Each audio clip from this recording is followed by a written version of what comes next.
मैं आजाद समाज पार्टी काशीराम का उत्तर प्रदेश का प्रवक्ता हूँ। जी हाँ, जरा सही बताएं आप, निजामपुर में जो अहरौला थाना क्षेत्र में पड़ता है, मंगलवार को सरिया चोरी के आरोपितों के पक्ष में आपकी पार्टी आजाद समाज पार्टी द्वारा धरना प्रदर्शन किया जा रहा था, उसमें क्या हुआ?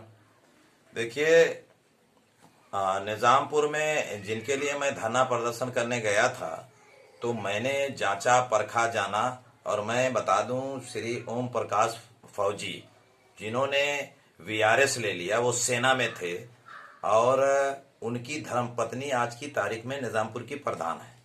वो दलित जात में चमार जात से आते हैं। आप ये बताएं कि जो सेना में इतने दिनों तक सेवा करा, कोई 100 करोड़ 50 करोड़ 10-5 करोड़ या लाख 2 लाख 4 लाख का कोई इस तरीके का बड़ा मामला होता तो सोचा जा सकता था।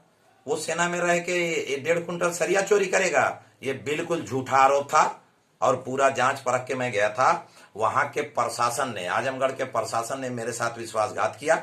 मैं पलिया में बैठा था और 13 दिन तब उठा जब उन लोगों को क्षतिपूर्ति मिल गई। 113 लोगों के ऊपर मुकदमे दर्ज हो गए, पुलिस के खिलाफ मुकदमे दर्ज हो गए जिन्होंने पासियों के घरों को गिराया था। यहां पर भी मैं 2500 महिलाओं के साथ वहां बैठा था। इनके तमाम अनुरोध के बाद मैं मान गया कि चूंकि जेल जा चुके श्री ओम प्रकाश फौजी और 4 लोग, तो बेहतर ये था कि उनको एक अवसर दे दिया जाए कि 15 दिन में ये उनकी विवेचना वगैरह करके उनका नाम निकाल देंगे। और बाकी जो प्रोजेक्ट मैनेजर है वहां का कोई शर्मा, उन्होंने 5 कारिंदों ने सैकड़ों कुंटल सरिया बेचा है, उनके खिलाफ मुकदमा दर्ज करने का। तो ये हजारों पब्लिक के बीच में ये बात आई, और वहां पे जो जिम्मेदार थे, पुलिस के बड़े बड़े अफसर थे, उन्होंने लाउडर पीसे को बुला और मैंने 15 दिन के लिए स्थगित किया। इतने बड़े लोगों के बीच में प्रदेश सरकार का दखल और इस तरीके का विश्वासघात मुकदमा दर्ज करेंगे। अरे मुकदमा तो आदरणीय चंद्रशेखर जी आ रहे थे 1 साल पहले, मैं भी था साथ में, यही टूल प्लाजा में अतरौलिया में उन्हें रोक लिया गया और हम धरने पे बैठे। उस समय भी मुकदमा दर्ज किया गया था इन्हीं धाराओं में। क्या हुआ उस मुकदमे का?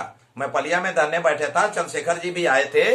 कहाँ है उत्तर प्रदेश की योगी जी की पुलिस? क्यों नहीं गिरफ्तार करती? तो धरने पे जब सर आप बैठे थे तो प्रशासन द्वारा आपसे क्या कहा गया?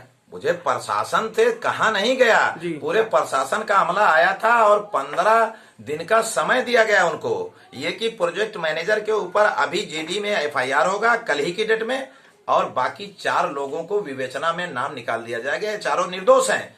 उसी गांव की एक वृद्ध महिला है 65 साल की, जो दोषी हैं, जिन्होंने वो शेड्यूल कास्ट से ही है, उनको प्रोजेक्ट मैनेजर ने बहका होगा के 3 कुंटल सरिया बेच दिया था। बाकी उस गांव का कोई दोषी नहीं है। दलितों के ऊपर अत्याचार ढाया गया निजामपुर में, ये हम किसी कीमत पे बर्दाश्त नहीं करेंगे।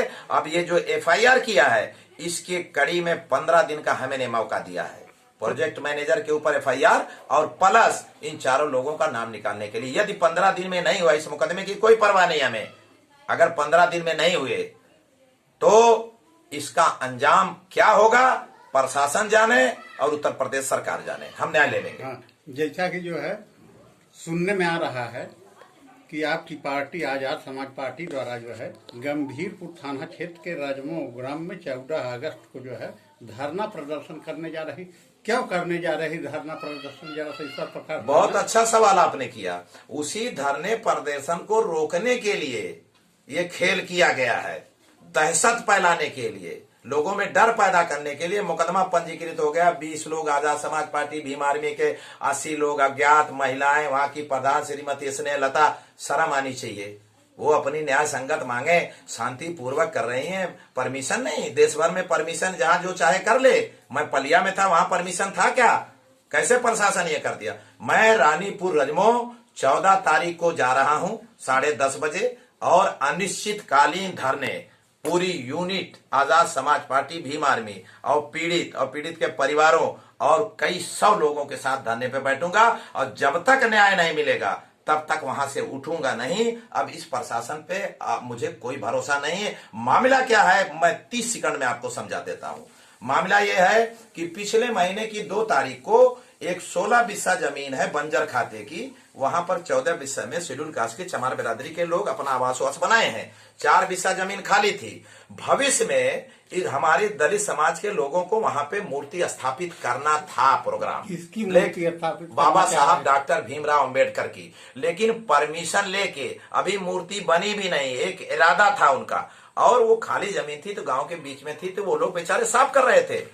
जब किसी ने पुलिस को फोन किया, पुलिस आई 100 नंबर और वहां पर आई, उन्होंने कहा साफ सफाई हो रही। थाना अध्यक्ष को फोन किया उन लोगों के सामने, फिर किसी भाजपा के स्थानीय नेता ने, मैं नाम जरूरत होगी तो उस दिन धरने में नाम भी लूंगा, उन्होंने कहा कि नहीं वहां मूर्ति लगाई जा रही है, तुम्हारी ऐसी की तैसी हो जाएगी। वहां के एसओ को कहा कोई महिला है, और वो महिला गई 39 लोगों को टाली में भर के लाई, रात भर थाने में बंद करी और उनको टॉयलेट नहीं जाने दिया, पेशाब नहीं करने दिया, उनको उनके पैंट में पेशाब हो गए और भोर में उनको निकाल के खंभे में बांध के और इतनी बुरी तरह 39 लोगों को मारा। आप लोगों ने वीडियो देखा होगा, जो देखा अंग्रेजों के जमाने में भी काला पानी में भी ऐसी सजा नहीं दी गई।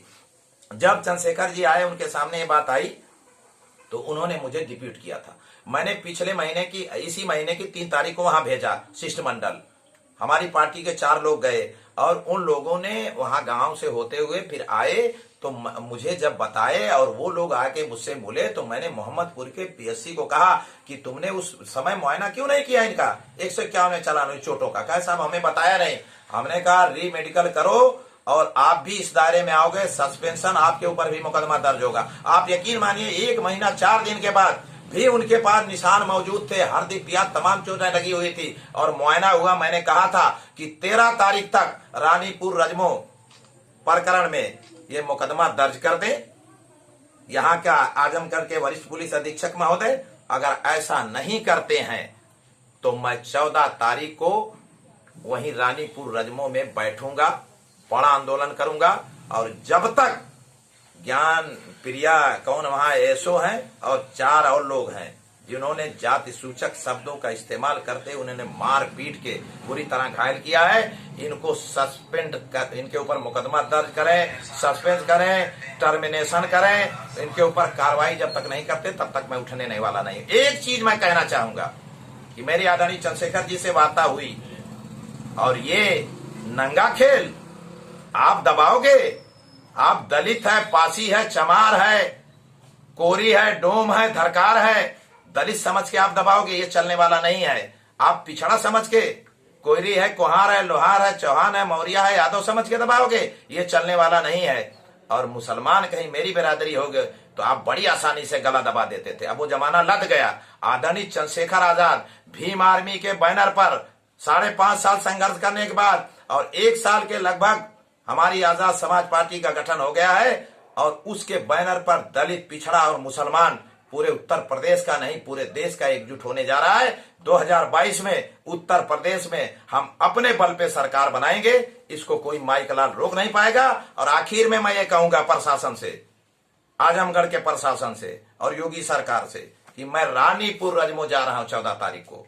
एक मुकदमा नहीं और लिख दो मुकदमा, लेकिन कोई दुनिया की ताकत, वो जो 39 दलित चमार समाज के लोग मारे गए हैं और उनको घायल किया गया है, वो अर्धनग्न होकर प्रदर्शन कर रहे हैं, उनको अगर न्याय नहीं मिला, जिन्होंने मारा है उनके ऊपर एफआईआर करके जेल नहीं भेजा गया, तो मैं वहां से उठने वाला नहीं हूं।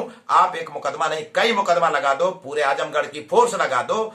आप देख लेना रानीपुर रजमो, एहसान खान और विकास कुमार और जितनी हमारी आजाद समाज पार्टी भीम आर्मी की यूनिट है, 10:30 बजे उन माओ बहनों की सैकड़ों नहीं कई सैकड़ों की संख्या पे वहां बैठेगी शांतिपूर्वक। एसडीएम मेहनगर को मैंने उन गांव के सैकड़ों महिलाओं ने आवेदन भेज दिया है सूचना के लिए, परमिशन के लिए। वो उनकी जिम्मेदारी है सुरक्षा व्यवस्था और वहां की शांति व्यवस्था बनाए और बेहतर होगा कि 14 तारीख से पहले मुकदमा दर्ज करके उनके ऊपर कड़ी कार्रवाई करें, उन्हें जेल भेजें। बहुत बहुत धन्यवाद।